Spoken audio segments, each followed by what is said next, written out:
Salut à tous et bienvenue pour un nouvel épisode des Superphysique Podcast. Je suis Rudy, cofondateur du site superphysique.org consacré à la musculation sans dopage que j'ai co-créé en 2009, le 15 septembre pour être exact, et sur lequel vous pouvez retrouver des milliers d'articles, des vidéos et des podcasts afin de vous éviter de faire les mêmes erreurs que moi et d'éviter ainsi de perdre du temps. J'ai également mon propre site, rudykoya.com, sur lequel je propose du coaching à distance depuis 2006, mais aussi des formations en fonction de sa morpho-anatomie, c'est-à-dire de vos longueurs osseuses, de vos longueurs musculaires, des livres comme le guide de la prise de masse naturelle et le guide de la sèche naturelle que je vous envoie personnellement chaque semaine de manière dédicacée, ou encore la formation Superphysique pour les plus passionnés d'entre vous sur méthodesp.rudykoya.com.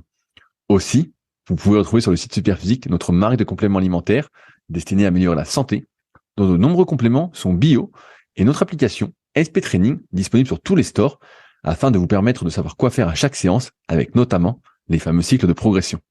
Enfin, vous êtes les bienvenus au Superphysique Gym et à la Villa Superphysique à proximité d'Annecy. Mais pour ce faire, il faudra me contacter avec le lien directement dans la description. Aujourd'hui, je suis avec Clément Goudin, que vous connaissez peut-être pour avoir gagné 5 années de suite les Superphysique Games. Pratiquant de force athlétique et notamment champion de France en 2019, il coach depuis quelques années dans le milieu et c'est vers lui que je renvoie toutes les personnes qui ont un objectif en force athlétique. Vous pouvez le retrouver sur son compte Instagram CLTGD1 où il partage ses entraînements presque au jour le jour. Allez, c'est parti. Salut Clément, où est-ce que tu te trouves? Ouais. Salut Rudy, je me trouve en Angleterre. Qu'est-ce que tu fais en Angleterre? Pour les championnats du monde de billard. Ça, on en avait parlé, je pense que c'est dans le dernier podcast ou l'avant-dernier, je sais plus. Donc là, on y est. Et du coup, je suis dans notre petite maison en Angleterre. Et donc là, tu officies toujours en tant qu'entraîneur, c'est ça? Tu étais entraîneur des filles, de mémoire? Ouais, c'est ça. Ouais, je m'occupe de l'équipe France femmes, du coup. Donc donc là, on est sur la fin de semaine. Il reste la finale par équipe, les demi-finales en double et les demi-finales en indiv, et on est partout pour l'instant, donc c'est bien. Ah, j'en viens à un sujet qu'on a déjà abordé, mais là, tu es en déplacement, tu es à 3 semaines de ta compétition, malheureusement, phare de l'année. Ouais. Comment ça se passe? Est-ce que c'est un endroit où tu as déjà été et donc tu as tes repères dans une salle, ou c'est une nouvelle salle et finalement, tu n'as pas le matos qu'il faut? Comment tu gères un peu ta préparation finale, si près de ton échéance? Ouais, c'est un endroit où je suis déjà venu, mais j'avais pas eu besoin de m'entraîner comme ça, parce qu'en général, quand je viens ici, je sais que le timing est assez compliqué. L'organisation est aléatoire. Tu vois, hier, on a fini à 1h et quelques du matin, tu vois. Et là, on enregistre pour moi à 7h30. Euh, donc d'habitude, je m'entraîne peu ou pas, tu vois. Genre, je peux faire 2-3 séances d'appoint dans une salle de fitness et ça va très bien. Donc là, forcément, je pouvais pas me permettre de faire ça avec les championnats de France qui arrivaient. Donc je suis allé dans une salle qui est assez old school et où il y a des poids un peu plus lourds, etc. Donc ça me fait marcher, parce qu'en plus on n'a pas de sur place si tu veux. On a pris des maisons proches du lieu de la compétition, toute la délégation française. Chaque équipe en fait a une maison. Et parce que pour pouvoir se faire de la bouffe, parce que le problème en Angleterre, c'est que si tu dois aller au restaurant tout le temps, Attends, j'ai vu ton petit déj hier sur Instagram. Attends, Sagouin. Ma gueule ou quoi? attends, j'ai Attends, fait, le type, je l'ai vu. Allez. il y a que le petit-déj ici qui est bien, sinon pour le reste, Le petit déj, j'aime bien. Attends, ça avait l'air affreux ce que tu mangeais. Tu sais, des sortes de haricots là. Putain, ça avait Ah l'air non, les affreux. beans. Ouais. Je connais rien, c'est très bon les beans. C'est très bon. On aurait dit du vomi, tu sais, un peu. Ah, tu connais rien. Mais ouais, du coup, ouais, bon là, j'ai trouvé une salle qui a 20-25 minutes à pied du logement. Donc du coup, je dois faire 20-25 minutes à pied pour y aller, faire ma séance sur des poids pas incroyables et un matériel moyen. Et ensuite 20-25 minutes revenir, etc. Donc c'est assez contraignant, mais bon, c'est comme ça. Et j'ai vu que tu avais l'air de bien se passer, en tout cas en termes de perf. J'ai vu qu'au coucher, tu avais quadruplé 160 avec un Ouais. peu un peu de marge. Donc finalement, le bench a l'air de revenir. Bah le bench, c'est bien ce qui va le mieux du coup. Ouais, parce que Non. parlons du bench, après je renchérirai sur ce qui Ouais. va pas, justement. Le bench, ça va vraiment bien. Effectivement, là-dessus, on avait fait une remontée très progressive avec Alex suite à mes blessures au pec. On y allait vraiment doucement sur l'augmentation de la charge et du volume d'entraînement. Donc, on a bien géré ça dans la mesure où là, je n'ai plus du tout de douleur. Et je retrouve quand même des barres pas mon meilleur niveau, mais vraiment pas loin, parce que 4 fois 160 avec de la marche, c'est pas mal pour moi. Quand même, c'est bien. J'avais fait 4 fois 170 il y a 3 ans, peut-être un truc comme ça, 2 ans et demi, 3 ans.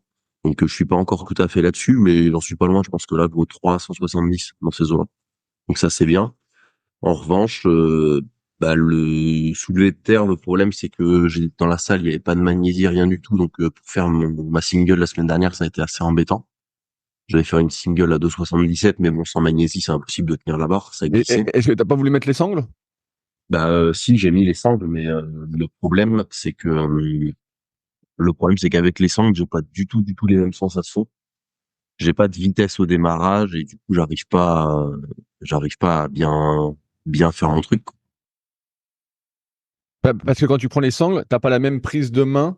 Tu sens, parce que j'imagine que quand tu fais ton soulevé de terre, t'es plus sur les doigts, entre guillemets, et avec la sangle, t'es plus dans la main. Est-ce que c'est ça? Ouais, c'est ça. Et puis, il y a une différence aussi dans la manière de respirer. C'est-à-dire que moi, je prends l'air, ce qu'on appelle le bracing, debout. Et ensuite, je fais une petite apnée. Ah oui, là, t'es niqué. Mon air, je fais mon apnée. Et je vais chercher la barre comme ça, avec un démarrage relativement rapide. Et là, le problème, c'est que le temps de mettre les sangles, je peux pas prendre mon air en haut. Donc, je me retrouve à prendre À prendre ton air l'air plié, en étant plié. plié en deux. Donc, j'ai moins de capacité à en prendre. J'ai pas tout à fait la même manière de me placer. Et si tu veux, sur des barres, entre guillemets, intermédiaires, ça va. Mais quand on arrive sur de 77,5, on est sur du 80, 90%, ça doit faire 93%, quelque chose comme ça. Ça pardonne pas. Et en plus, les poids ici, tu sais, c'est pas des poids calibrés. Quand je les prends, il y en a certains, j'ai l'impression qu'ils pèsent une tonne, il y en a certains, j'ai l'impression qu'ils sont pas bien lourds. Donc, si tu veux, j'ai chargé 2,77, mais ça se trouve, il y a 2,72 ou ça se trouve, il y a 285, tu vois. C'est assez compliqué, parce que des fois, tu as des gros écarts quand même. J'avais vu des écarts de 1-2 kilos par poids dans certaines salles, donc c'est compliqué des fois. Mais j'ai vu aussi qu'il t'est arrivé une petite galère, a priori, la hanche. Ouais, ben Alors, qu'est-ce qui se passe? À chaque podcast, il y a un nouveau truc. Clément, non, c'est la retraite ou quoi? non, non, Passe en non, catégorie master un peu, fais quelque non, chose. mais tu sais, c'est jusqu'au mois dernier, tout allait plutôt pas mal. Et tu sais, je te le dis dans le dernier podcast que au niveau professionnel, d'habitude, je m'organise par rapport à mes échéances importantes. C'est-à-dire qu'en gros, je sais que les 6-7 dernières semaines de préparation avant le championnat de France, elles sont très intenses. Donc, je me débrouille pour limiter les déplacements, etc., etc.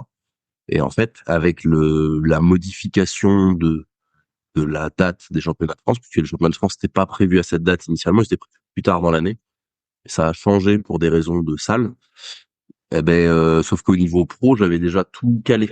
Et le problème, c'est que je me retrouve à avoir un gros pic d'intensité dans mon entraînement, parce que pour la préparation, c'est obligatoire, mais aussi lié à beaucoup de déplacements professionnels, donc du coup, beaucoup de fatigue dans ma vie à côté. Et il y a pas de mystère, ça se passe pas très bien, quoi. Donc du coup, j'ai ma hanche, ouais, truc tout bête, je faisais un petit étirement du pigeon classique comme je fais régulièrement. Et là, il y a eu un petit truc au niveau de la hanche, tu vois, en le faisant. Et depuis, j'ai un peu de douleur au squat. Alors c'est pas énorme, mais le truc c'est que si tu vas trop lourd sur le donc on a pris une quinzaine de jours, on a baissé la charge pour justement pas réveiller la douleur et pas trop aller sur la douleur. Mais bon, on verra.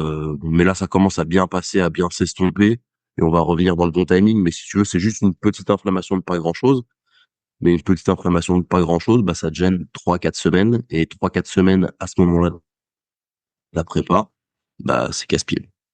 Ah, mais en fait, c'est toujours, j'ai envie de dire, quand on revient proche de ses limites du moment, qu'on se nique. Si tu entraînes en sous-max, la plupart du temps, ça va aller. Et puis dès que tu remontes, c'est ce que j'avais remarqué sur moi aussi, hein, à l'époque, quand je m'entraînais, je faisais pas mal de bench. Jusqu'à 120, 130, ça allait. Et puis dès que je passais au-dessus, je sentais que il fallait beaucoup plus de renforcement. Et donc, je me disais, bon, je préfère rester Ouais. léger. Là, toi, on voit qu'à chaque fois que tu remontes sur tes barres, il y a un petit souci. En parlant de ça, donc j'ai vu que pour les pecs, tu avais fait une petite story, je crois, ou une petite vidéo où tu montrais justement une partie de ton renfort pour les pecs, donc et je voulais y revenir parce que souvent, je parle de morphoanatomie et de s'entraîner par rapport à ses longueurs musculaires et osseuses, avec notamment l'application de la relation tension-longueur, à savoir qu'un muscle n'est jamais aussi fort que quand il est proche de sa longueur optimale, et que plus on s'en éloigne, plus on est dans une position de faiblesse. Mais il n'empêche que si on a une optique sportive, renforcer ces zones de faiblesse est importante. Et donc, tu montrais des pompes en déficit, donc avec une super amplitude. Et je me posais la question pour avoir ton avis. Tu fais du bench à 160, 70, 180 en compétition. Et là, tu faisais des pompes avec beaucoup d'amplitude, mais à vide. Est-ce que pour toi, c'est entre guillemets, suffisant en termes de renforcement, parce qu'effectivement, tu te trouves dans une position très étirée, et donc où générer beaucoup de force peut s'avérer dangereux à ton âge, entre guillemets, en termes de blessure, ou est-ce que, c'est ce que tu nous as montré, c'est genre juste une série d'échauffes, et en fait, tu charges un peu sur ce mouvement-là, pour justement avoir cette résilience tissulaire, euh, pour le développer couché, et moins être sujet aux blessures? Alors, les pompes là, avec le déficit là, et il y a un tempo aussi. Euh, Parce que c'est assez difficile d'ajouter de la charge là-dessus, tu vois, encore plus quand t'es tout seul. Ça arrive vraiment en toute fin de séance, tu vois, donc c'est vraiment euh, et j'ai pas mal d'autres exos avant. Donc c'est déjà sur une certaine fatigue. Et si tu veux, c'est pour finir avec beaucoup d'étirements et effectivement pas énormément de contraintes. Après, j'ai d'autres exos sur lesquels il y a plus de contraintes. Ça peut être, enfin, il y a des écartés notamment, il y a un développé haltère, mais en travers du banc, c'est-à-dire avec les omoplates complètement dans le vide, où là, je vais pouvoir mettre beaucoup d'amplitude. Je vais vraiment chercher très bas, et là où je peux charger un peu plus en termes de charge, il y en a pas mal d'autres exos. Il y a des trucs à la poulie. Enfin, c'est la partie réhab sur les pecs, elle est assez lourde quand même. Euh, Après, le problème, quand tu vas sur des grandes amplitudes comme ça, avec cet objectif de développement de la résistance des tissus et de la résilience des tissus, c'est qu'il faut bien doser le truc. C'est-à-dire que si on prend par exemple un écarté aux haltères en très très grande amplitude, quand je dis très très grande amplitude, c'est-à-dire que avec les haltères qui vont presque toucher le sol, Bah, t'as fait je te coupe vite fait, t'as fait une vidéo que j'ai trouvé super, que j'ai commenté là sur la le mobilité montage. thoracique là, parce qu'il y en a beaucoup qui posent des questions et j'en reparlerai après, mais au CQP, il y a eu des questions là-dessus et je leur dis que t'en parlerais avec eux et quand tu viendras et en décembre d'ailleurs. Et bref, et donc tu as fait une super vidéo sur ton Insta avec Smart Power System où tu montres bah, 3 exos. Et donc sur les écartés, est-ce que ça t'arrive justement de mettre vraiment lourd, tu vois, ou pas Non, avec cette amplitude? en fait non, voilà, c'est ce que j'allais dire. C'est-à-dire que au niveau des écartés, donc là c'est des écartés avec beaucoup d'amplitude, etc. Je les fais entre 5 et 10 kilos grosso modo par main, donc c'est pas grand-chose. Si je faisais des écartés dans un objectif d'hypertrophie, je mettrais sans doute beaucoup plus. Enfin, c'est même sûr que je mettrais Et beaucoup puis tu plus, descendrais beaucoup moins. mais je descendrais beaucoup moins. Et parce que le risque de descendre autant avec une charge très lourde, c'est bah, de vous arracher un pec. C'est-à-dire que quand vous allez chercher à améliorer la résistance de vos tissus dans des grandes amplitudes, il faut vraiment être extrêmement progressif. Et souvent, les gens s'imaginent qu'ils sont progressifs parce qu'ils ont fait un truc pendant 2 semaines à une charge. Mais le problème, c'est bah, quand vous avez les bras tendus sur un écarté, bien que 2 kilos par haltère, c'est énorme en fait en termes de bras de levier, la contrainte qui est rajoutée. Donc, il faut vraiment y aller très progressivement. Donc, c'est vraiment des exos, tu vois, par les écartés. Quand tu fais en série de 12 avec une très très grande amplitude et un tempo d'exécution, eh ben, au niveau des tissus, il se passe énormément de choses sans avoir à mettre vraiment lourd. Et si j'allais sur des haltères plus lourdes à 15 kilos de chaque côté, par exemple, bah là, le risque de blessure, il devient énorme. Et le ratio coût-bénéfice est plus du tout important. C'est-à-dire que bah, les exos dits d'antifragilité, dédicace à notre petit ami Fred Koss, qui parle beaucoup d'antifragilité, qui aime bien ce terme. Ben, l'antifragilité, c'est bien, mais si c'est pour faire un exercice qui lui-même va vous niquer, bah ça vaut pas le coup. Les exos d'antifragilité, il faut qu'ils soient bien dosés et bien choisis au niveau de la charge. Et il faut pas chercher. C'est comme un Jefferson curl en fait. Un Jefferson curl, c'est un super exo de Jefferson curl. Mais si vous vous amusez à faire du Jefferson à 200 kilos, ça va sans doute pas bien se passer quoi. Je pose cette question parce que j'avais écouté Jérémy Thiebaud. Alors, je ne sais pas si tu l'as écouté. C'est un spécialiste du sprint et il est passé sur le Siljo Body Goal, que je cite souvent, Sylvain, petite dédicace. Et il est passé sur Secret d'entraîneur avec Julien aussi, D'accord. où j'étais passé. Bah, je suis passé sur les deux aussi. Et dedans, pour le sprint, tu vois, il expliquait que la vitesse de contraction, la tension générée lors d'un sprint, en fait, était tellement importante que pour lui, tous ces exercices un peu, qu'on disait, de prévention, comme du soulevé de terre, plus ou moins lourd, du nordique, tout ça, en fait, étaient vraiment insuffisants. Et comme on l'entend souvent, la meilleure prévention pour les blessures aux ischios, c'était de faire du sprint. Euh, et des fois, bah, en survitesse ou bref, en variant les positions. Et donc, je te pose cette question. Je me la pose. Est-ce que tu fais, par exemple, aussi, j'imagine que tu fais du coucher haltère peut-être en mettant plus lourd, en mettant assez lourd, en descendant à fond, mais est-ce que tu as déjà testé la barre McDonald's? Moi, je me souviens qu'à l'époque, quand je faisais pas mal de coucher, c'est un truc que je faisais. J'avais acheté la barre du célèbre bencher, j'ai oublié son prénom, mais McDonald's. Donc, pas comme les burgers, hein, un type vraiment costaud. Et donc, je faisais mes séries d'échauffement avec. Et donc, bah, après, forcément, je me sentais beaucoup mieux en termes de mobilité et j'avais beaucoup moins de douleurs, on va dire, de contraintes, en tout cas, de courbatures d'insertion qui sont celles à éviter. Est-ce que toi, tu fais des trucs comme ça? Plus lourds? Alors, de la McDonald's, non, parce que j'en ai pas. Effectivement, je l'avais testé chez toi au SP Gym et c'est vrai que c'est un bon outil, aussi bien pour ça que pour le rowing planche. Elle est vraiment intéressante pour ces deux exos-là, je trouve. Après, effectivement, je fais beaucoup de trucs avec aux haltères parce que ça permet d'avoir, si tu le veux, bien sûr, parce que les haltères, t'as des gens qui le font sans étirement, mais si tu le veux, beaucoup d'étirements et où tu peux mieux maîtriser la charge. Mais il y a vraiment des exos, puis je fais d'autres exos. Je sais pas si t'avais vu, je fais tu sais des Pelican push-up là aux anneaux. Oui, oui, oui, je vois. C'est vrai que tu fais un Ouais, beau pélican. ouais, un beau pélican exactement. Donc les Pelican push-up, pour ceux qui savent pas, donc vous descendez en position de pompe sur des anneaux et quand vous êtes dans la position basse, en fait, vous allez venir écarter les anneaux de vous un petit peu comme si vous étiez en croix de fer, mais avec le buste proche de la parallèle par rapport au sol, au moins 45 degrés par rapport au sol. Et en fait, bah, ça vient un peu reproduire le mouvement des écartés avec un petit peu moins d'amplitude, mais pour le coup avec beaucoup plus de contraintes mécaniques. Donc voilà. Et en fait, bah, j'ai des exos comme ça, j'ai du pullover, j'ai pas mal d'exos. Donc j'ai à la fois des exos qui sont orientés amplitude. En général, ceux-là ils vont être plutôt faits en tempo. Donc pour améliorer la mobilité active et être capable de développer de la force dans des plus grandes amplitudes et un petit peu effectivement enlever ces tensions dont tu parlais, et des exos qui vont avoir vocation à mettre de la tension mécanique avec des charges un peu plus lourdes. Donc ça peut être du développé haltère, ça peut être des dips lestés, ça peut être les Pelican push-up, ça peut être tout ça. Où là on va venir mettre de la tension sur une amplitude qui est supérieure à celle que je vais avoir au développé couché pour effectivement être un peu plus spécifique dans le renforcement. Mais c'est toujours pareil, le risque aussi, il est, si tu vas trop vite là-dessus, bah, de te faire mal. Parce que les dips, je sens que ça me fait du bien, mais ça me fait du bien à une certaine charge. Si je vais au-delà, ça va me tirer de manière négative au niveau des insertions, là, tu vois, de ce que tu Ouais, parlais. ouais, bah, je connais bien l'histoire. Voilà. Donc, du coup, il faut que je dose intelligemment ça. Et en plus de ça, il faut pas que ce soit invasif sur mon spécifique, donc sur mon développé couché. Parce que si enfin, en l'occurrence dans mon cas, si moi je me fracasse les becs sur tous les exos d'assistance et d'antifragilité, bah après il me reste plus grand chose pour le bench. Donc ça aussi, ça se planifie. Donc c'est le travail qu'on fait avec Simon de Training Therapy en partenariat avec Alex. Donc le travail à trois, c'est-à-dire que quand on est loin de la compétition, on va se donner un peu plus de temps justement pour aller sur cette antifragilité parce que le bench est relativement tranquille et on limite le stress lié au bench.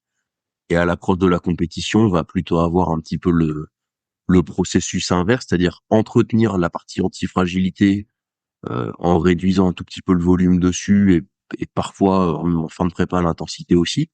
Mais pouvoir pousser le bench parce que bah je peux pas faire double jeu en termes de fatigue parce que sinon ça se passe pas bien. Ouais, je vois. Mais, et alors, je dérive aussi parce que, tu sais, à un moment, il y avait tout ce qui avait été lancé par, j'ai oublié le nom, mais je me souviens qu'il y avait Keegan Smith qui était dedans. Et bah, il y a Nico de Paoli, j'ai oublié son nom sur les réseaux. Bon, bref. The Motion Guy, voilà. The Motion Monsieur Guy le sur, gars, sur le réseau, voilà. Et donc, on a l'impression parfois que l'entraînement santé, justement, c'est l'entraînement, on va dire, plus léger de manière relative, mais sur le renforcement un peu des zones de faiblesse, en cherchant le maximum d'amplitude.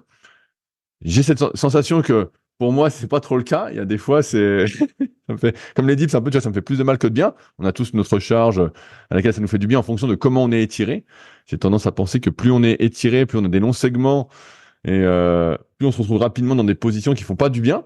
Ouais. Euh, quel est ton avis, toi, sur le sujet? Est-ce que tu penses que ce serait plus ça, un entraînement santé? Imaginons demain, tu arrêtes la force. Est-ce que tu ferais que des mouvements, je veux dire, entre guillemets, à pleine amplitude, en contrôle, tout ça, pour la santé? Non, parce que dans la santé, il y a la santé mentale aussi. Et je suis pas sûr que j'arriverai à vraiment m'épanouir, à faire des des exos que de mobilité, des Pies Rise, Non, mais des... par exemple, tu vois, ils font des fentes, ils font souvent ils appellent des ATG, split Ouais, squat, là. Bon, voilà, mais ça, tu peux mettre assez lourd, hein. Moi, j'en ai déjà fait, mais bon. ouais, mais du coup, enfin, c'est toujours pareil, c'est-à-dire que l'entraînement santé, je pense pas que ce soit ne pas mettre lourd. Euh, alors dans une certaine mesure, c'est-à-dire que je m'entends, hein, mais s'il y a vraiment aucune intensité dans votre entraînement et qu'il se passe pas grand-chose, effectivement, vous exercez pas des contraintes qui sont contraignantes sur votre corps, mais vous venez pas non plus parce qu'il y a pas mal de choses qui se passent au niveau du cartilage, au niveau même pour l'arthrose, il y a des choses qui sont intéressantes avec des charges lourdes dans une certaine proportion. Ce qui est néfaste pour le corps, c'est l'ultra spécialisation. Euh, Parce que l'ultra spécialisation, elle entraîne justement des restrictions, que ce soit de mobilité, etc., etc., et elle entraîne une surfatigue. Mais vous pouvez mettre pour vous relativement lourd, si c'est bien dosé et progressif, etc., etc., ce sera pas néfaste en termes de santé. Par contre, ce qui sera néfaste en termes de santé, c'est si vous faites, parce que si on prend un exo en full amplitude, tu vois, de Nico, s'il en faisait qu'un seul, ça serait néfaste. Mais comme il va vraiment faire une séance avec énormément d'exos où il vient travailler beaucoup de capacités, etc., etc., bah c'est intéressant. Et encore que, dans la mesure où il va chercher des performances sur certains niveaux, à partir du moment où tu vas chercher des performances, tu t'écartes un petit peu du sport santé malgré tout. Et pour être performant, ça t'oblige à avoir une certaine fréquence. À une époque, je me souviens qu'ils faisaient des max sur des rotations externes à l'halter, tu vois. Je sais pas si tu te souviens. Ouais, oui, oui, non, mais je suis un peu, donc, moi, Et, ça me donne des idées, ce qui fait que d'autres font un peu dans cette mouvance-là.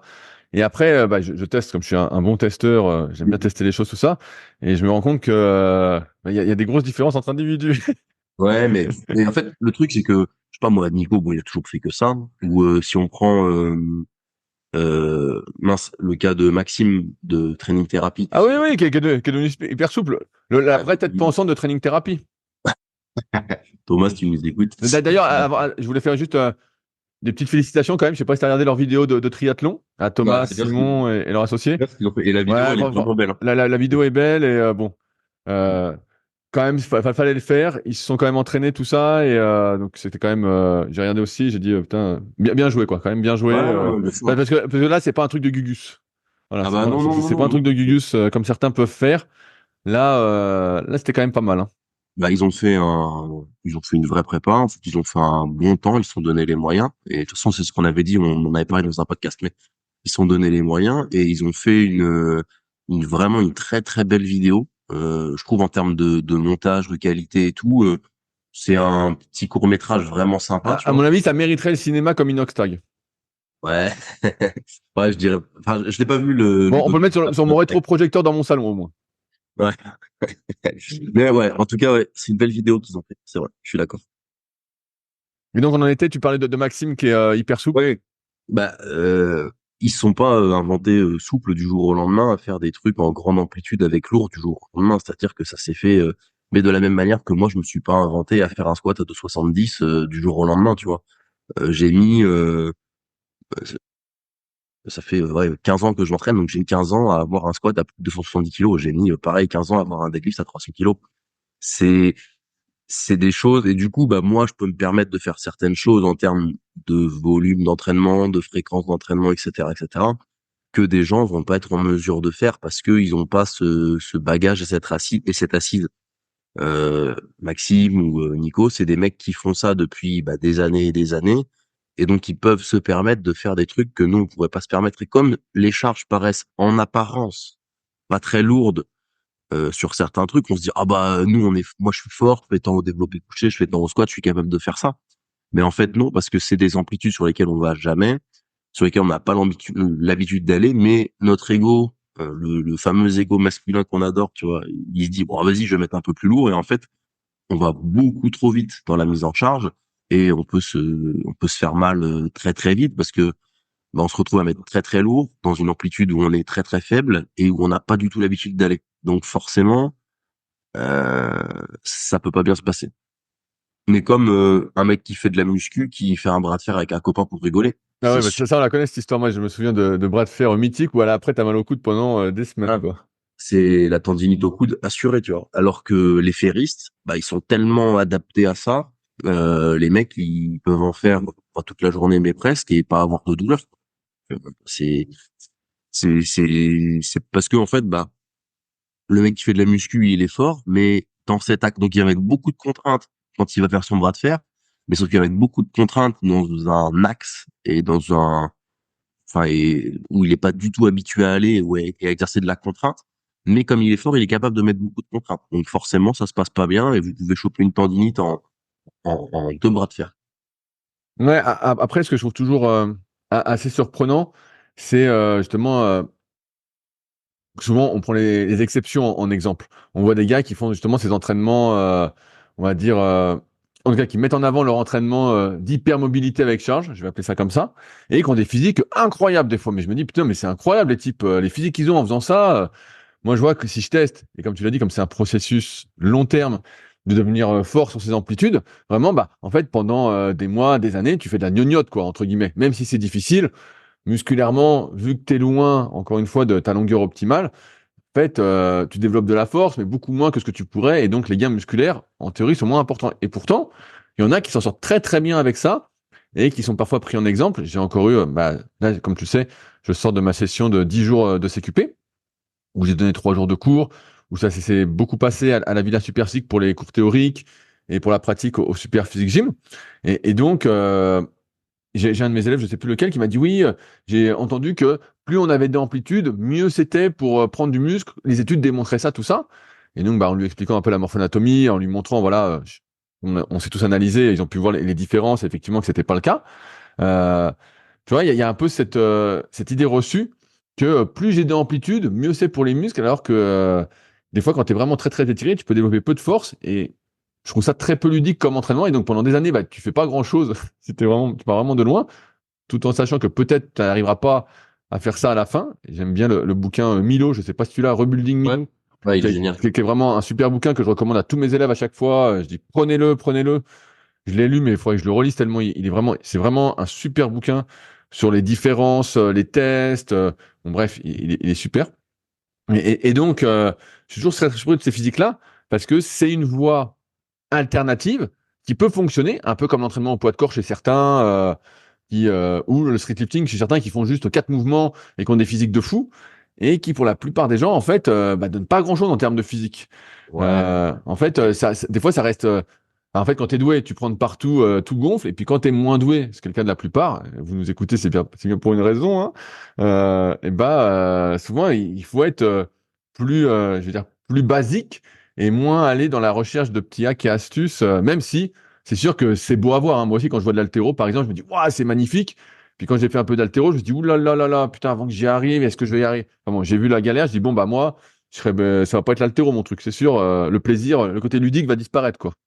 Ben, après, il y a aussi quelque chose qu'il faut voir, c'est que euh, effectivement, les mecs mettent peut-être en avant sur les réseaux un entraînement en full amplitude, mais c'est ou dans le cas des streetlifters dont tu parlais, un entraînement avec juste traction, dips, muscle up et squat, ou le powerlifter avec que du squat, du bench, du deadlift, et les gens ont des physiques incroyables, mais parce que à côté ils font d'autres trucs aussi, hein, tout simplement. C'est-à-dire que je pense pas que Nico je sais pas trop, mais Maxime c'est sûr, leur entraînement il est beaucoup plus complexe que ça, et ils font aussi du travail un peu plus traditionnel, on va dire, de muscu traditionnel et de renfort traditionnel, Que du marketing, tout ça, c'est une honte. avec de l'haltéro, avec tout ça. Donc en fait, ce travail de mobilité et les exos en grande amplitude, etc., je sais pas quelle part ça prend dans leur entraînement. Est-ce que c'est 30%, est-ce que c'est 50, est-ce que c'est 60, est-ce que c'est 70, est-ce que c'est 90, je sais pas. Mais la réalité, c'est que à côté, il y a quand même du travail de musculation un petit peu traditionnel. Après, ce qui est sûr, tu vois, là, je prends l'exemple de l'Angleterre, parce que je vais dans une salle, une vieille salle, un peu old school, etc. Là, j'ai vu un gars, il peut-être entre 50 et 60 ans, costaud, tu vois. Il faisait du bench. Il avait, allez, 10 centimètres d'amplitude. Il s'arrêtait à 30 centimètres de sa cage thoracique. Il poussait très lourd, des séries de 3, 4, enfin, entre 2 et 4 reps à chaque fois. Il y avait assez lourd pour un mec de cet âge-là, tu vois, une centaine de kilos, mais on voyait que le mec, il était complètement verrouillé. Il arrivait pas à se lever du banc. Il était verrouillé de partout. Il y a aussi la réalité qui est que si vous ne travaillez jamais dans des amplitudes complètes, au moins à Bien l'échauffement sûr. ou avec du travail de mobilisation, etc., bah, ces amplitudes-là, vous les perdez totalement et vous êtes finalement un handicapé du quotidien parce que vous avez des restrictions de fou. Donc c'est aussi, tu vois, par exemple, enfin, je sais que toi, tu dans la de la enfin, par rapport à la morpho-anatomie, tu recommandes pas forcément à tout le monde de développer couché et pas forcément à tout le monde de Sauf toucher à les pecs, l'échauffement, je dis à l'échauffement, je cherchais les amplitudes quand même. voilà, et de ne pas toucher les pecs au développé couché pour tout le monde. Mais si effectivement tu ne fais que ça et que à l'échauffement ou avec d'autres exos, etc., tu ne vas jamais chercher l'amplitude, eh ben petit à petit tu vas t'empêcher toi-même de réaliser des mouvements amplitude complète et tu vas te rendre handicapé en voulant te préserver, tu vas te rendre handicapé. Mais à l'inverse, si tu mets très très lourd avec des très très grandes amplitudes et sans avoir prévu le truc un peu à l'avance et progressivement, ça va pas bien se passer. Donc encore une fois, tout est une question de dosage et de comment tu répartis les doses à charge d'entraînement parce que tu peux très très vite te faire mal.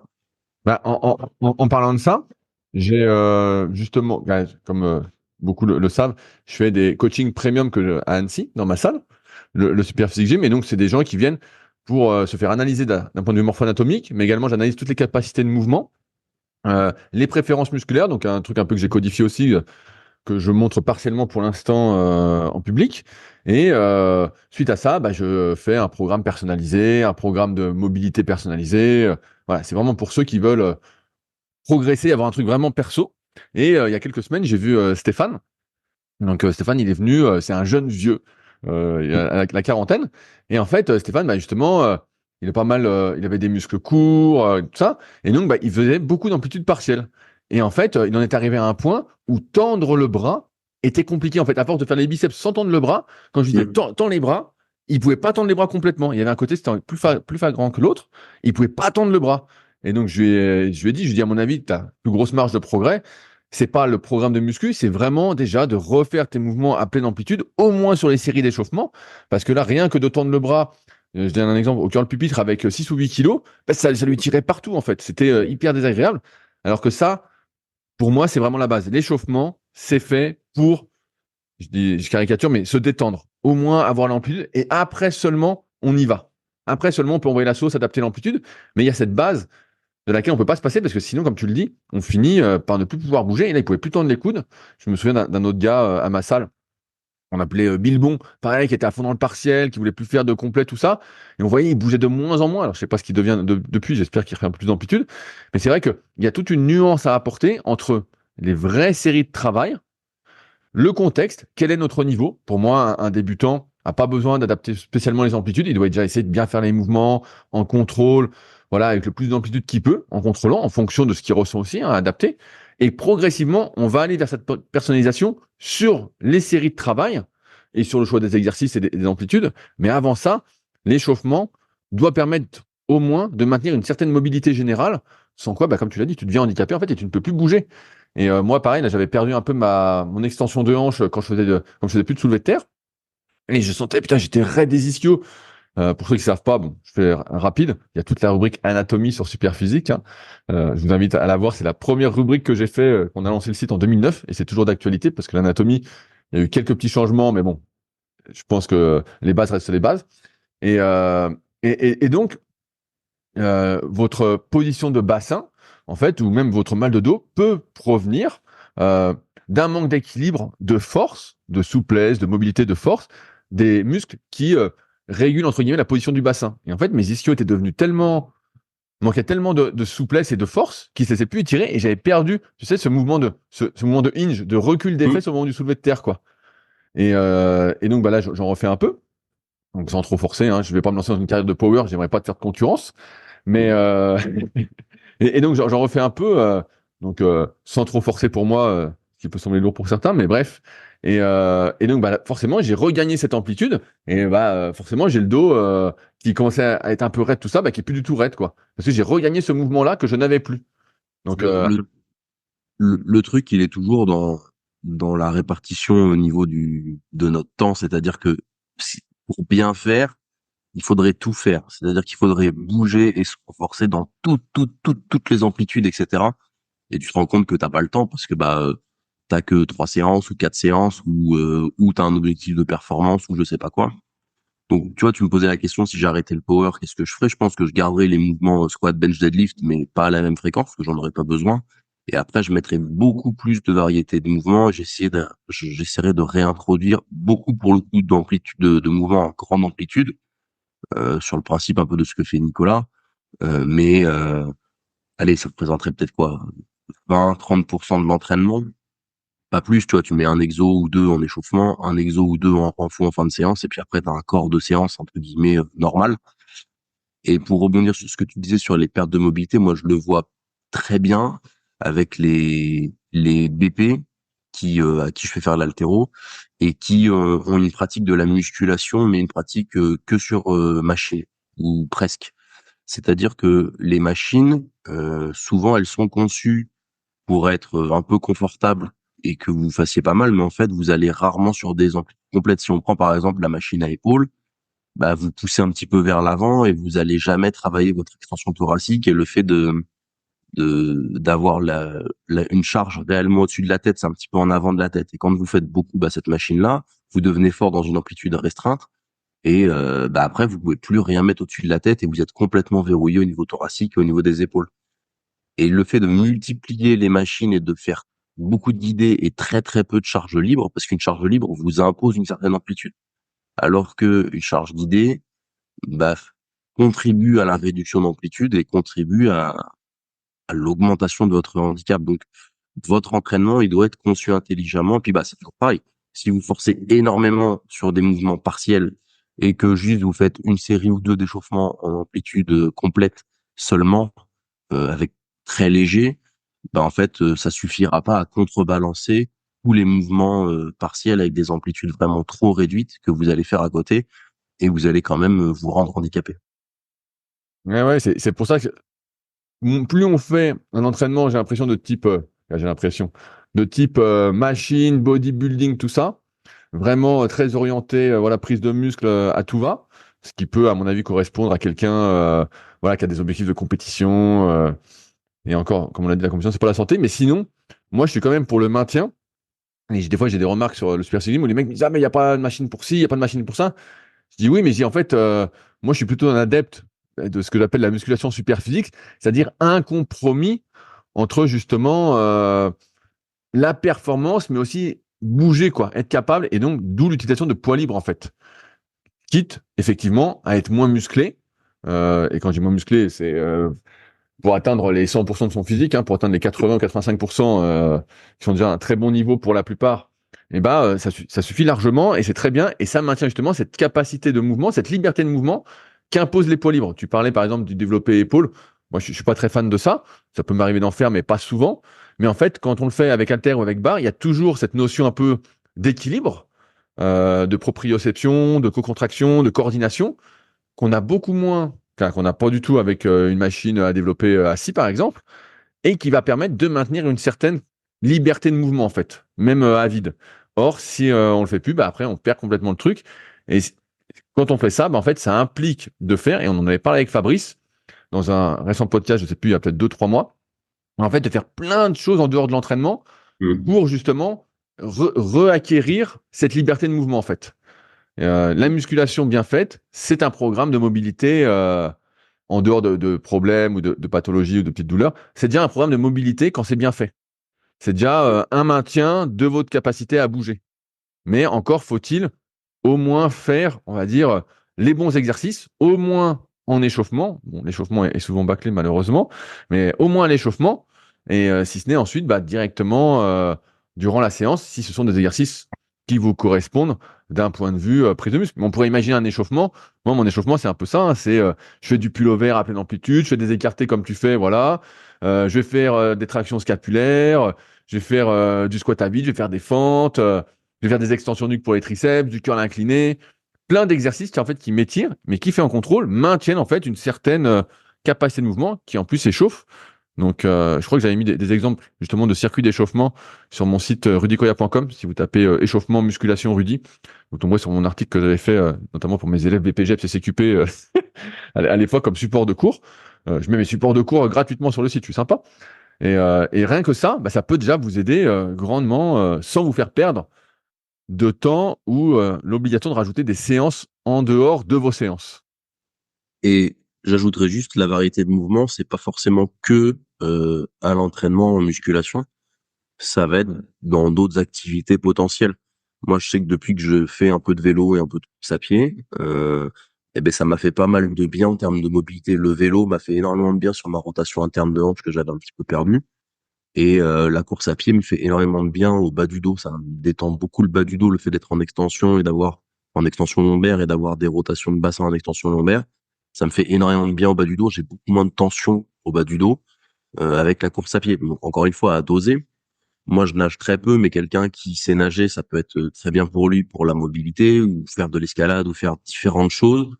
Parce que le corps humain, il est fait pour bouger, il est adapté pour bouger. En fait, plus vous allez avoir d'activités diverses, plus vous allez rester en santé longtemps. La musculation, c'est bien, le travail cardiovasculaire, c'est bien, mais le fait de faire le plus de choses possibles, entre guillemets, dans une optique santé, ça va vraiment être la clé. Ouais, ouais, on n'arrête pas de le dire, mais c'est, il faut bouger. Et je voulais faire un petit point rapidement avec toi parce que je vois souvent des questions sur les forums. Je change complètement de sujet sur les boosters d'avant-entraînement. Et quand j'étais en CQP à l'INSEP, donc là, j'y suis pas avant janvier et mai. J'avais pas mal d'élèves qui faisaient du power, justement, et c'est pour ça que je t'en parle, qui prenaient des boosters, mais vraiment, genre je regardais la composition, je disais, putain, mais les types rigolent pas, et des fois, prenaient 2 ou 3 fois la dose. Est-ce que c'est des choses que toi tu fais? Est-ce que tu prends des boosters pour te hyper mentalement, psychologiquement, tout ça? Ou tu fais comme Non, moi, tu prends un bon café et exactement. ça suffit à te mettre Alors, dans le bon mood? pour les boosters, alors, au-delà du fait qu'il y a certains boosters qui souvent sont très mal faits et très mal dosés avec à l'intérieur des molécules qui vont pas vous servir à grand chose, voire même qui vont être contre-productives. Au-delà de ça, vous n'avez pas besoin alors, le fait d'avoir un petit peu de caféine, ça va effectivement vous donner, si on veut, un petit coup de fouet. Et c'est vrai que ça va activer un petit peu le système nerveux et c'est pertinent dans certains cas pour certaines situations. Moi, ça peut m'arriver de me supplémenter en caféine, mais juste en caféine. Alors pour les compétitions ou alors si j'ai vraiment une grosse séance avec un gros squat, un gros terre, etc. Et où ça peut m'arriver de temps en temps, mais c'est rare. Mais sinon, je veux juste prendre effectivement un café ou deux. Mais finalement, c'est la même chose parce qu'en fait, c'est de la caféine. C'est entre guillemets le seul booster. Le problème, c'est que si vous prenez systématiquement de la caféine, tu vois, tu disais ils prennent des grosses doses parce que il y a une certaine insensibilité à la caféine qui se développe avec le temps. C'est-à-dire que plus vous prenez de la caféine souvent et à grosse dose, moins la caféine va avoir d'effet sur vous. Et forcément, vous allez devoir augmenter les doses. Mais le problème, c'est qu'après, moi, j'ai déjà vu des gens s'envoyer 600, 700, 800 mg de caféine sur une compétition, tu vois. Donc là, on est sur des doses énormes et ça devient contre-productif et même euh, pour votre santé, c'est pas fou. Et ensuite, dans votre entraînement, je pense que si vous avez un entraînement où vous avez besoin de prendre un booster et de la caféine avant chaque séance, c'est probablement que votre entraînement est mal construit parce que vous n'êtes pas censé aller à 100% de vos capacités à chaque fois. Et la caféine, la prise de caféine, c'est quelque chose qui peut se programmer aussi. C'est-à-dire que, je sais pas moi, vous avez un bloc de 4 semaines qui monte crescendo en intensité, donc semaine 1, 2, 3, 4. Peut-être la première semaine, vu que ça va être tranquille, vous n'allez pas avoir besoin de caféine du tout. La deuxième semaine, vous pouvez mettre une petite dose de caféine sur votre séance principale ou vos 2 séances les plus lourdes. Troisième semaine, vous augmentez un peu. Quatrième semaine aussi. Et ensuite, semaine d'après, vous enlevez à nouveau, vu que vous partez sur un nouveau bloc plus léger ou sur un deload, eh ben, vous réduisez, enfin, vous faites sans caféine ou caféine réduite. Parce que le risque, c'est vraiment de s'immuniser à ça et de devoir augmenter les doses. Et je le redis, si vous devez prendre de la caféine à chaque fois que vous vous entraînez parce que vous êtes rincé, c'est contre-productif. Et en plus de ça, ça va avoir un impact sur votre sommeil après, parce que le système nerveux, il fonctionne, c'est une espèce de balance. Si vous prenez de la caféine et des excitants, bah, vous allez partir à fond dans le système nerveux sympathique, qui est le système nerveux qui régule un petit peu tout ce qui est le combat et les efforts, on va dire. Donc là, vous allez être à fond là-dedans, c'est très bien. Mais après, pour retomber dans le système nerveux parasympathique, qui est le système nerveux de la récupération, eh bien, vous allez galérer. Vous allez manquer de sommeil, vous allez augmenter la production de cortisol, etc. Et en fait, tous ces trucs-là vont vous empêcher de bien récupérer de votre séance et vont rendre la séance que vous avez réalisée moins bien assimilable que si vous n'aviez pas pris ces doses-là.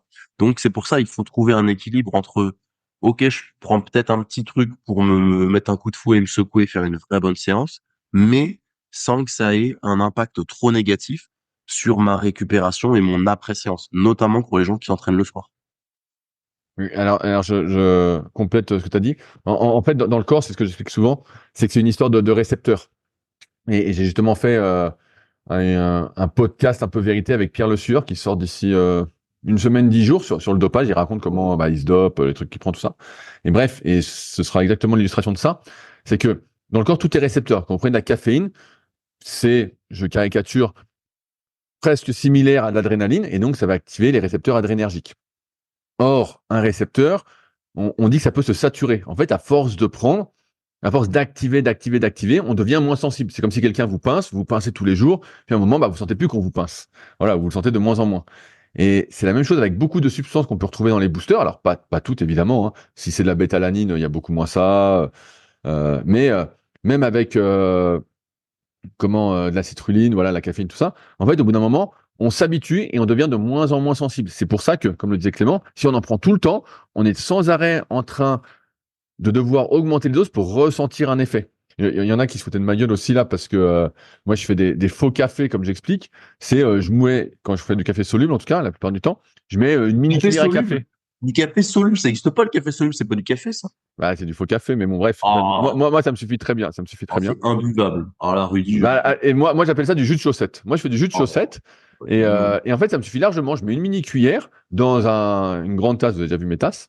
Et bref. Et donc grâce à ça, je reste entre guillemets toujours sensible. Et rien que cette petite tasse qui doit même pas faire 50 mg de caféine, me donne du jus. Et il y a des jours j'en prends même pas. Mais tout ça pour dire que attention parce que c'est une histoire de récepteurs. Et avec les récepteurs, on peut vite saturer. On a tous une sensibilité un peu différente, un nombre de récepteurs différents, ce qui fait que certains peuvent réagir à 50 mg de caféine comme moi, qui n'en font pas souvent, qui est peut-être des super récepteurs, je sais pas. Ça, on sait pas le mesurer en fait. C'est pour ça que aussi les gars quand ils se dopent, en fait, ils savent jamais à quelle sauce ils vont être mangés, s'ils vont pas crever tout de suite. Voilà, c'est le petit bonheur, la chance. Mais et c'est pour ça qu'avec Super Physique, on fait pas vraiment de booster. On en a fait un, mais c'est un faux booster, c'est plus pour accroître la congestion, le Super Pump. Et encore, on se tâte, voilà, parce que finalement, c'est pas un truc qu'on va recommander spécialement, sauf à utiliser pour travailler un point faible, si on a du mal à congestionner, tout ça. Mais bon, voilà, c'est vraiment anecdotique. On hésite à l'arrêter. Et donc voilà. Donc je voulais faire un petit point là-dessus parce que c'est vrai que je vois beaucoup de jeunes qui booster, et vraiment des trucs, des fois avec des têtes de mort, c'est bon, un marketing exacerbé. ouais, bien sûr.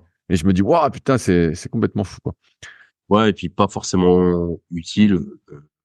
Bah, surtout quand t'as 18-20 ans, je pense au grand Sam, je sais pas s'il m'écoute, je l'appelle le grand Sam, qui a 18-20 ans, et qui a déjà du jus, et qui en plus prend un booster, et qui putain, il est fou le type, quoi. Bah, si à 20 ans, t'as besoin de prendre un booster pour aller t'entraîner, bon, c'est soit que t'as pas choisi le bon sport, parce que ça t'emmerde, soit, vraiment que ton entraînement, il est mal conçu et que t'es en surentraînement et que t'es rincé de chez rincé.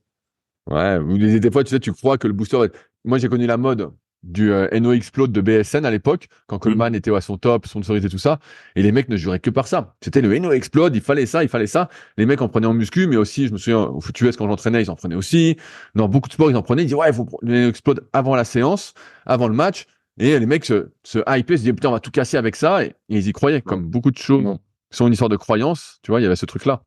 En force, je sais que tu as aussi des gars qui prennent des boosters, mais qui sont plus orientés sur l'amélioration de la concentration. Exactement. J'en avais parlé, bah, justement, on en avait parlé des Ouais. nootropiques avec Flo Ouais. Blanc. Tiens, on en avait parlé dans un podcast et donc juste après, il m'avait écrit. Euh, et donc, on en avait discuté. Bah, là, justement, je pense passer commande après là pour tester ce qu'il m'avait recommandé. Là, j'y ai pensé ce matin parce que je dois faire une commande de quelques trucs qu'on propose pas sur Superphysique parce que je pense qu'on n'a pas le marché pour et je pense qu'il y a d'autres choses qui sont plus importantes avant de prendre et à la fin, ça fait un budget fou et c'est pas ce qu'on souhaite encourager en tout cas avec Superphysique. Et bref, on en avait parlé justement, ouais, tous des trucs de concentration, d'amélioration de la concentration. Et Flo, il est très très calé là-dessus. Il a beaucoup travaillé le sujet. Et effectivement, euh, ça peut avoir une pertinence sur, encore une fois, certaines de vos séances. Et tu vois, je sais pas moi, si vous avez une petite séance de renfo, muscu, renfo, avec des choses qui vont être RPE 5-6, voire même parfois moins, où vous faites juste un petit peu de pattern et un petit peu de renfo. Bon, vous n'avez pas besoin de prendre le moindre truc pour améliorer votre concentration ou quoi que ce soit. Mais par contre, effectivement, sur des grosses séances, quand ça va durer dans le temps, etc. Encore une fois, selon aussi votre profil, c'est Thibaudot qui avait fait pas mal de choses sur les neurotypes, les différents neurotypes. Et effectivement, selon votre neurotype, bah, il y a peut-être des compléments qui vont être plus adaptés que d'autres. Et la personne là dont tu parles, le grand Sam, tu dis il a beaucoup de jus, etc. Bah, les personnes qui ont déjà énormément de jus et potentiellement une tendance à l'anxiété, ces gens-là, la caféine, ça va être plutôt à éviter parce que la caféine, ça augmente l'anxiété. Et donc, si de base vous êtes déjà un petit peu anxieux ou stressé, bah, vous allez probablement faire n'importe quoi.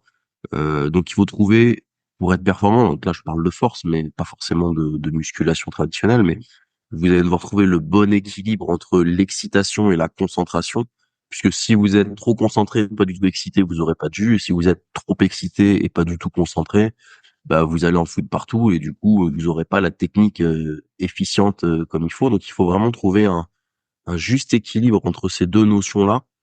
Et vous pouvez effectivement, ça passe beaucoup par comment vous allez mentalement vous préparer et de se connaître, mais ça peut aussi passer par des compléments adaptés et des pré-workouts adaptés, mais pas forcément le truc ultra marketing avec la tête de mort, etc. Et un mec qui fait du powerlifting, quand il prend un pré-workout où il y a des choses pour améliorer la congestion, ça me fait doucement rigoler parce que ça a Ouais, c'est le pas contresens. d'intérêt, quoi. C'est contresens.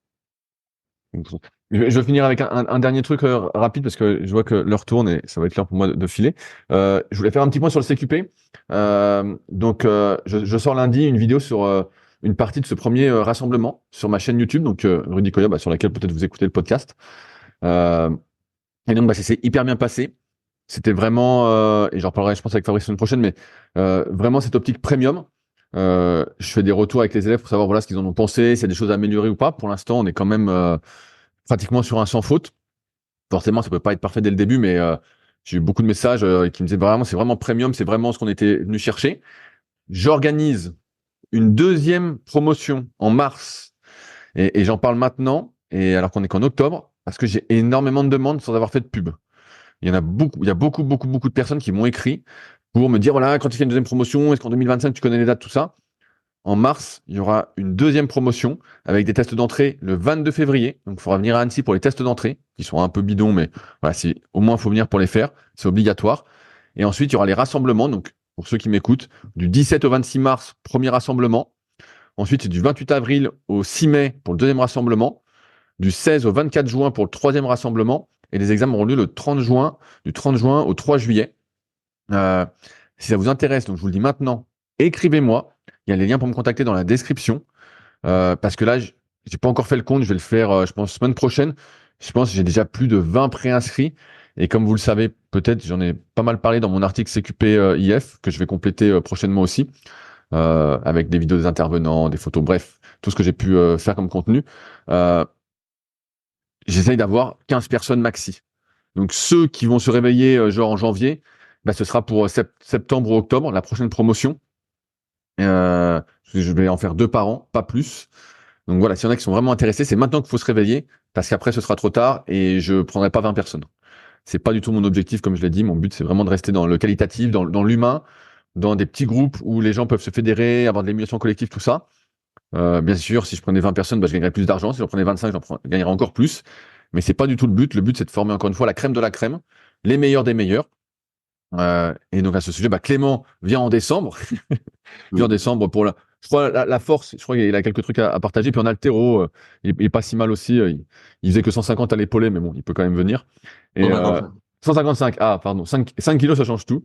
Bref, donc voilà. Si ça vous intéresse, contactez-moi très très rapidement, parce que je pense que d'ici fin octobre, je serai pratiquement full, quoi. Je serai pratiquement full, voire full, parce que là, je vais faire le compte et je crois qu'on est déjà à plus de 20, quoi. Donc il y aura déjà une liste d'attente.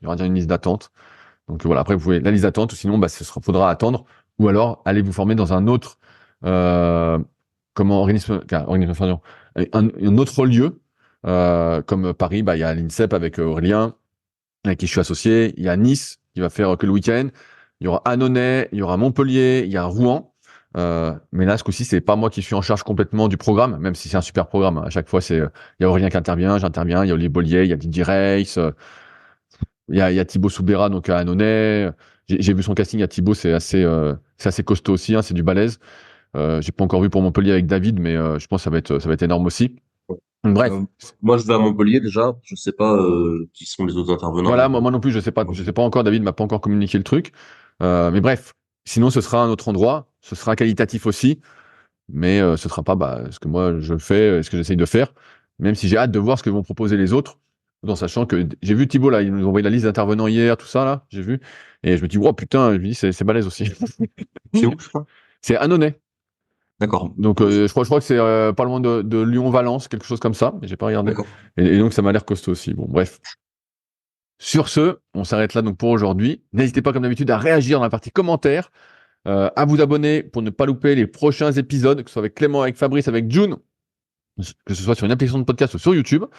Si vous avez des questions, n'hésitez pas à les poser aussi, que ce soit sur les forums Superphysique, www.superphysique.org, puis forum, ou directement sous les podcasts. Je regarde absolument tout, j'essaye de vous répondre quand je le peux et que je peux répondre en quelques lignes, sinon ce sera peut-être pris dans un prochain podcast. Sur ce, on se retrouve bientôt pour un nouvel épisode. Salut à tous. Salut. Si vous êtes encore là, c'est que vous avez sans doute passé un bon moment. Si vous avez des questions sur les sujets que nous avons abordés aujourd'hui, ou que vous souhaitez nous en poser, ne vous privez pas, c'est avec plaisir dans la partie commentaires sur SoundCloud ou sur YouTube. Si vous avez des questions qui n'ont rien à voir avec les sujets abordés, par contre, cela se passe sur les forums Superphysique, qui sont les derniers forums de musculation du web, et qui est également les premiers sur www.superphysique.org. Enfin, merci d'avance pour votre soutien, notamment à ceux qui laisseront des commentaires sur les applications de podcast, que ce soit Spotify ou Apple, avec évidemment la note de 5 étoiles sur 5. Je compte également sur vos partages sur les réseaux sociaux que je repartagerai avec plaisir. Sur ce, bon entraînement et à la semaine prochaine.